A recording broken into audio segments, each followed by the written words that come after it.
নমস্কার বন্ধুরা, আজকে আমার এই ব্লগটা হলো আমার জ্যাককে নিয়ে। আমরা একটা রুটি করছিলাম গুলাবি সারারা, তো ভাবলাম তার সাথে সাথে একটা ব্লগও বানিয়ে। ওর কোনো ব্যাপার না, ওকে যেমন খুশি সাজাও ও ঠিক তেমনি সাজবে, কোনো প্রবলেম হয় না। ওকে যেরকমভাবে বসে থাকতে বলবো ও সেরকমই বসে থাকবে, খুব কথা শোনে। কিন্তু ওর একটাই খারাপ স্বভাব হলো, চোখের আড়াল হলেই ঘরে যেখানে সেখানে ও টয়লেট করবে, এই জন্য একটু বকা খায় ও। তো প্রথমে চুরি করতে চাইছিল না, দেখো জোর করে চুরিটা পরিয়েছিলাম, খুলে দিচ্ছিল বারে। শেষকালে তাও ছোট একটা ভিডিও করতে পেরেছি। আর ও ভাবছে কি অত্যাচার না আমার উপরে করে। তোমরা দেখতেই পাচ্ছ আমার সব কথা শুনে।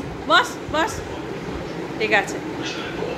দেখো তোমরা, আমি যদি আমার জ্যাককে এখন বলি সেকওয়ান করো, তো দেখো কি সুন্দর শুনটা বাবা, জ্যাক সেকওয়ান যা বলি দেখো তাই দেখো। হ্যাঁ, এবার সেক টু করো। শুধু একটু বদমাশি করে, দেখতে পাচ্ছ আমার জ্যাক সব বোঝে, কিন্তু একটু নকরা করে, ঘরের টয়লেট করে দেয়। জ্যাকের এই নটি বদমাশি ভিডিওগুলো যদি দেখতে চাও তো লাইক শেয়ার সাবস্ক্রাইব করতে কিন্তু ভুলো না।